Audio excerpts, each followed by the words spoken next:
Welcome back, ladies and gentlemen. Today, we're gonna make a sleet wheat farm. And why are we going through the trouble of making sleet wheat? Because of berry sludge. Berry sludge is the food that just doesn't quit. It has a spoil time of never. Put it in some polluted oxygen, doesn't spoil. Put it into magma. Well, I don't know what would happen if you put it into magma, but I guess it wouldn't spoil. We'll have to check its melting properties later. Sleet wheat makes sleet wheat grain. Sleet wheat has some pretty stringent temperature requirements, minus 55 to 5 degrees. Lucky for us, we're on rime. That is not a problem for us. And then each plant will require 5 kilos of dirt and 20 kilos of water per cycle. This is also not a problem for us. Yes, we have plenty of water, and right now we still have 1,180 tons of dirt. And by the time we need dirt, we'll be up in space and be able to get all of it that we need. So we're digging out this little area, and we're going to make an excessive amount of sleet wheat because we want an excessive amount of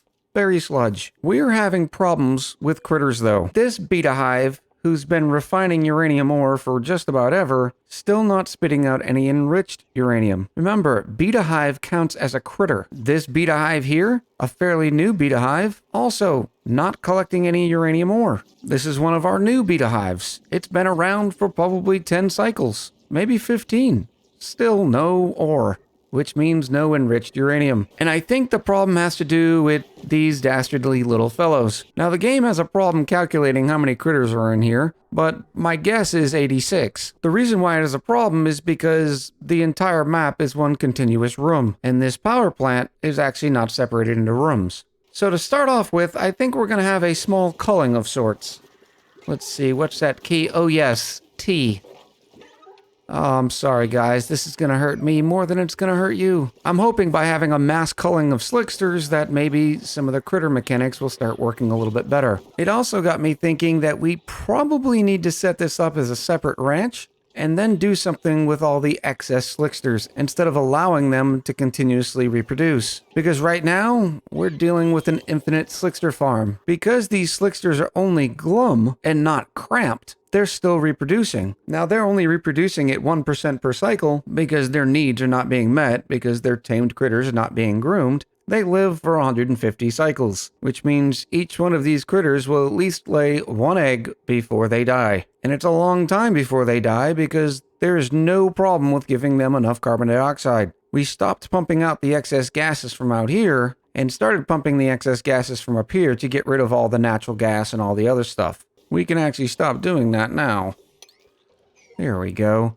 Now that this whole power plant is filled with nothing but carbon dioxide, the polluted water doesn't really have a chance to off-gas because it's overpressurized with carbon dioxide. So we're just relying on all the slicksters to take care of keeping the atmosphere, under 20K.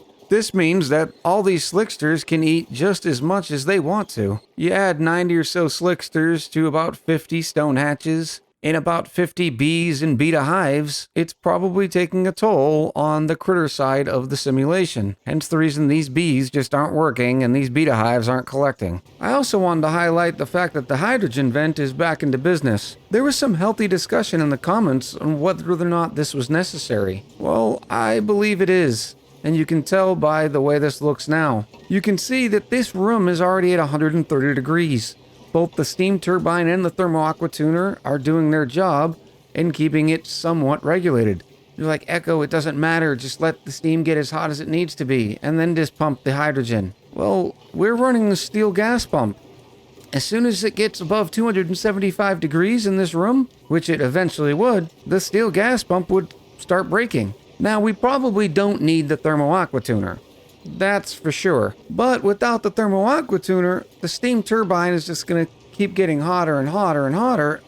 And I get it, we're on rime, so it's decently chill out here. But you can already tell the heat that's coming off the steam turbine from all the heat that it's deleting from in here. So after 1,000 or 2,000 cycles, it would be pretty warm up here. So we're trying to combat some of that by using the thermo aqua tuner and providing a sort of chill barrier. I use that term chill barrier quite often, and it's one that I haven't heard a lot around the ONI universe, so I figured I'd explain it. All this heat's coming out, and we have this line of cool to try to keep that heat contained. Now, my perfect type of chill barrier would actually go above and around the steam turbine and it would really seal in all that heat because of the chill that was being circulated. So that's the reason for what is a fair amount of overkill. And then once again, we're never going to have power problems on this colony. We could throw 3 aqua tuners in there and it really wouldn't matter. If we check the properties of the petroleum generator and look at the uptime, you can see in the last 5 cycles, these generators have been only running 10% of the time. And that's because these hydrogen generators are doing such a swell job at providing power for the colony. And they're eating up all the hydrogen that we are providing. Now, what we could do is mix and match. In other words, we could set both of these smart batteries on the same level. And that way we always have some excess hydrogen and we always have the petroleum generators producing that beautiful carbon dioxide. The hydrogen generators only get to run while the hydrogen vent is active. So I think this is a pretty good system. Now what's really going to get ridiculous is when we start activating research reactors and strapping them with, I don't know, 20 to 30 steam turbines.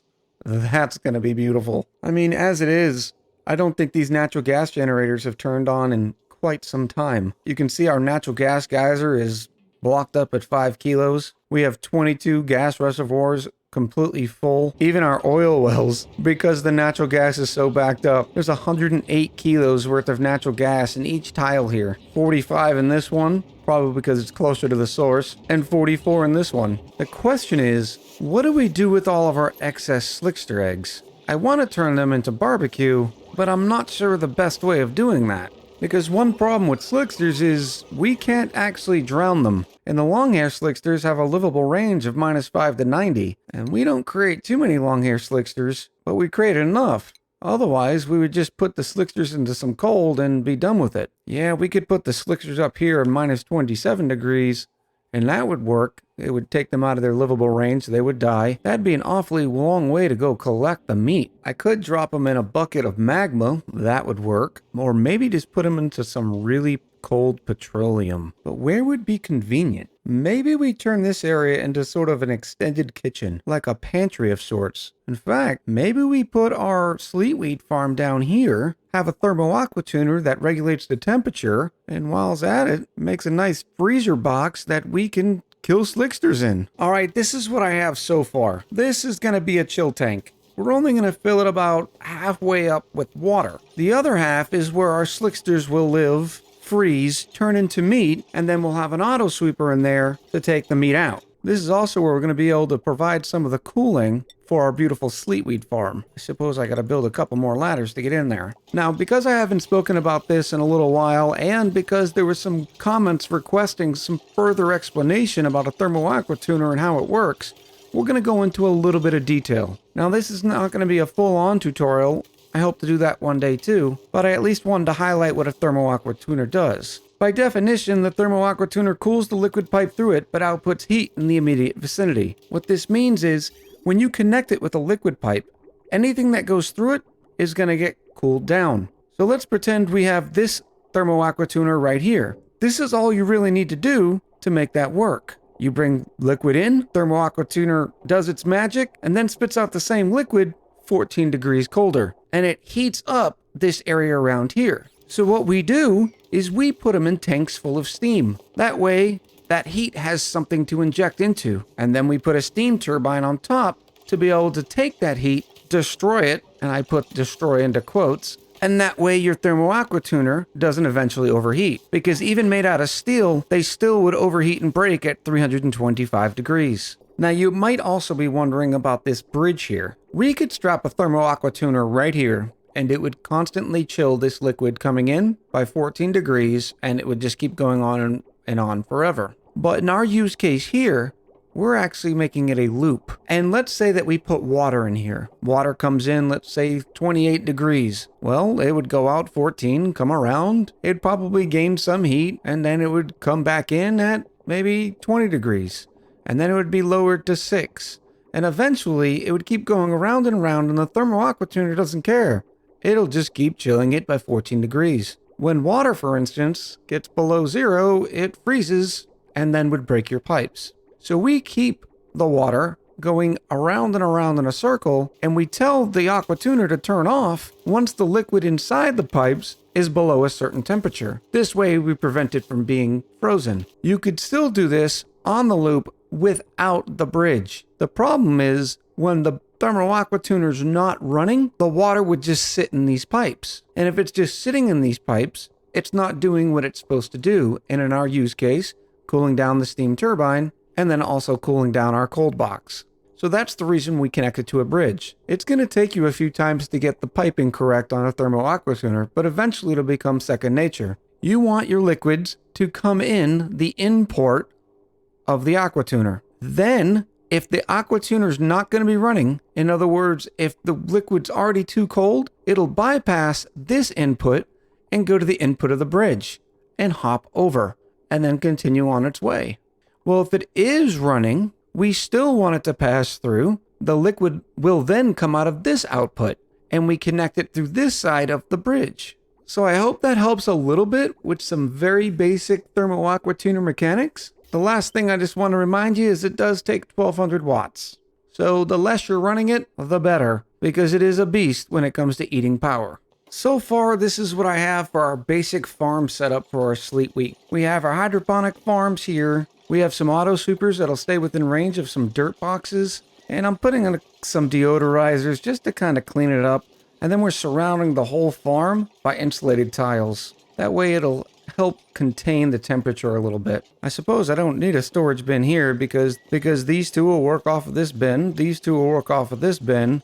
So I suppose we'll have one extra bin. Now we just throw down some bins, power everything up, and get to cleaning some of this out. Now our water tank's going pretty well. I'm just loading this area up with just a bunch of water. We're probably going to try to keep it around -10 in here.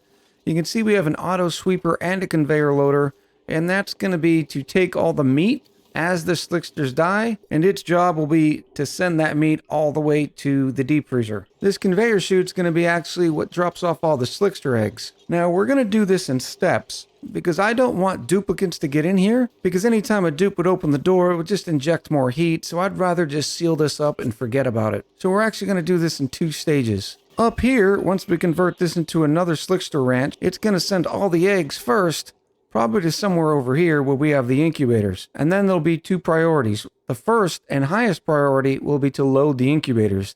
The second will be to send the remaining critters down to the cold box. As for the chill on the Sleet wheat, remember it just has to stay below 5 degrees. So we're just going to put some passive cooling in this. Whatever temperature is in this tank is going to be the temperature that's transferred around here. My guess is it's going to be probably -10, because we want it cold enough to where this is ice, and that way we don't have slicksters swimming around and playing haha games. We're down to about 5 tons of aluminum, so before I start this, let me actually queue up some more aluminum.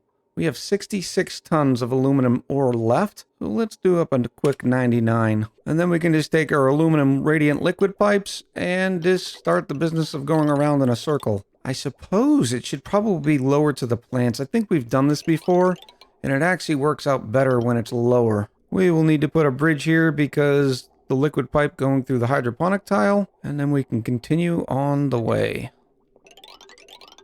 Same there, and then we can finish it up right through here. Now the question is, where are we getting our water from? Well, I figure we already have a water line coming in to feed the bristle blossoms, so might as well just extend that on. Now the bad thing is this water is about 22 degrees coming out, so it will provide some heat to these hydroponic farms. Hopefully our chill being provided by this box is going to be enough to counteract it. The only other solution was to actually take water out of this tank and send it all the way over, and then refine it here. And actually that's probably a better idea. Let's go ahead and remove that. And the reason why I think that's a better idea is because this water is already being used for our bristle blossoms, and it would require more water being produced out of this water sieve. And it already has a max uptime of 100%. In fact, I'd be willing to bet if we were expecting more out of this oxygen center, we'd be hard pressed to keep up. We'd probably have to throw another water sieve in the line. And yes, that's a recent change. The excess water for this tank used to come from this cool steam vent. But I got tired of dealing with all the heat being injected and then trying to chill it. Now we're bringing whatever the electrolyzers don't use comes straight down here. Now it's not going to be filling forever. Eventually all this water will catch up and this liquid vent will close. And it's going to be a much better system because this water is coming out at 15 degrees, which is going to help make sure that our deep frozen food stays deep frozen. We've added some conveyor loaders And that way our dupes don't even have to do the moving of the sleet wheat once it is harvested. The great thing is it's just going to tie in to the conveyor loader with the meat on it and head straight for the deep freezer. Alright, our steam bath is finally full. We can strap a steam turbine on it and get to the point of loading up the coolant. Now, we have a lot of coolant to load up. We need to load up the entire coolant pipes for the sleet wheat, and we need to load up the Thermo aqua tuner. So what we've done is actually extended the line going to the polymer presses and just bringing it up here. I figured this would be a little bit easier than trying to manually load it and then pumping it in. We will bridge it on to do our best effort of trying to make sure it doesn't overfill. Here comes the coolant for the Thermo aqua tuner, and there it goes for the sleet wheat. Alright, that's probably too much up here, so we will cut that line off. Oh yeah, it's already not flowing, but we'll see how it goes once we turn on the aqua tuner. Deconstruct the bridge, and that debris better not land inside here. Oh my goodness. It's okay. It's okay. I'm going to build a ladder segment just to go down there and get it. Wait a minute. Then how am I going to get the ladder? Nope, we better not do that. Oh no. If we build ladder segments to get down there to pick this up, then we'd have to deconstruct the ladders. And then it would drop its granite in there. Sometimes we just got to counter losses. Alright, this system is up and running. Now we have to wait forever. Even though we have this set of -40, which is within the limits of petroleum, it's still going to take a long time to dump that much chill into this water because the water is also picking up heat from the petroleum in here. Once it's stabilized, we won't need it to be at -40. We'll then put it on probably -15, about 5 degrees off of what we actually want these rooms to be. It's going to take a little while, but we might as well start planting some sleet wheat. And you might have been wondering where we got the sleet wheat. Well, we have one little tundra biome on this entire map. At first, I was building the sleet wheat farm and realized, uh-oh, do I even have any sleet wheat? Well, by looking at the biome, we didn't. But there's a few buried objects, and normally in a tundra biome, the buried objects are going to be your sleet wheat. Well, our cold tank is finally starting to turn into ice, which is great news. What's bad news is I'm going to have to stare at entombed warnings for just about ever because of these temperature shift plates. The petroleum coolant is below freezing and so is most of the room, so it's time to actually do some planting. And we got a total of 3 sleet wheats.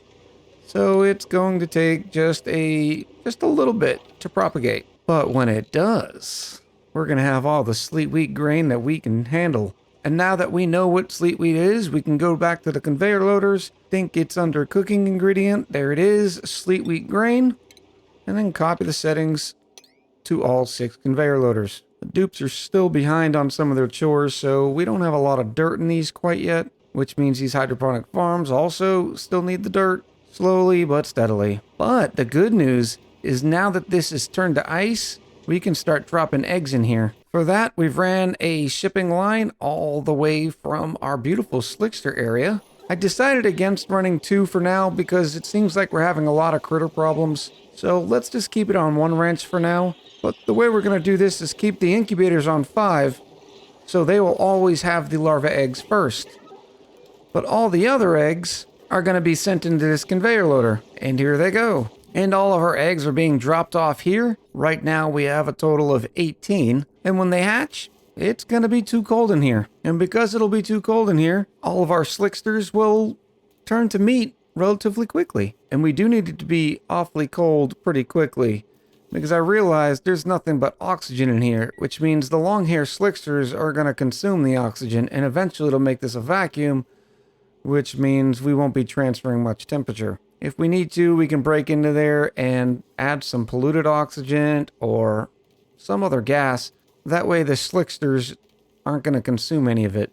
We don't produce a lot of long hair larvas, but you can see even in this stack there's at least 1. Then we have this conveyor loader set on collecting all the meat and the eggshells, and they'll be transferred all the way to our deep freezer. Now the eggshells are instantly going to get sucked out by this auto sweeper and put into this storage bin at a priority of 3. But because our rock crusher is set at a priority of 5, they'll then take the eggshells from the storage bin and deliver them to the rock crusher. Easy peasy. And we actually do have a larva egg about to hatch. It's at 99% incubation, so we can get to see the effect of this. Just remembered that our cooling loop was actually filled a little bit, so we're going to empty this one pipe, probably by 2 or 3, and make sure we can continue the flow. And here's our slickster larva here. We can go to properties and see what its current temperature is, and it is slowly dropping. Now, the colder it gets in here, I'm assuming the faster it'll drop. I'm not 100% sure, but we'll see. And what you have to do is just not stare at the slickster larva too long, because then it'll just make you sad.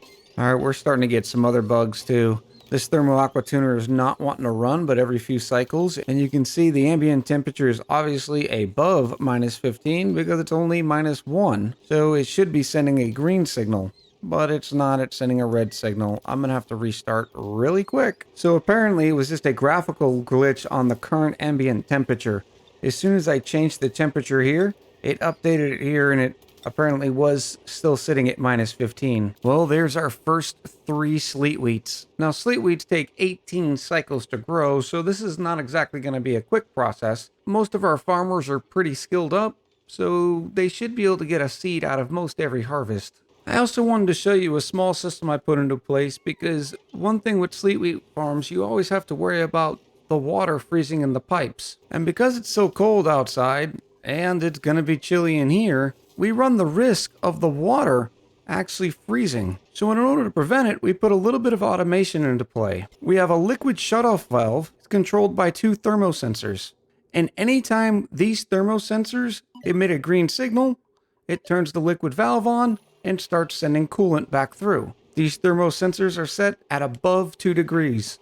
So in other words, if it starts getting warm in here, send the coolant through. If it's just chilly enough, turn this liquid shutoff off, which will then just stop the petroleum from moving, and it'll stop it from gathering more chill. It's not a perfect system, but I think it's going to work out just fine. Our first slickster larva sacrificed himself for the greater good, turned into meat. This auto sweeper put the meat into this conveyor loader, and is transporting it over to our deep freezer. I also wanted to give you an update that even after multiple restarts and killing all those critters, we're still having no luck with these beta hives. They're not collecting. Now, I have heard that the bees are kind of buggy, but no matter what I do, they just aren't collecting any uranium ore. My next step was probably going to be to frame them into the doors, see if that helps. But right now, I'm running out of options. So let me know if you've heard anything in the comments below. So there's the system in action. Now, it's probably going to take 40 to 50 cycles to actually fill this thing up with sleet wheat. Once it does, we're going to have plenty of sleet wheat coming in and have all the berry sludge that we need. I had a great time building this little system. Sometimes it's good just to sit back, relax, and do something a little simpler in ONI. I hope you enjoyed it too. Talk to you soon.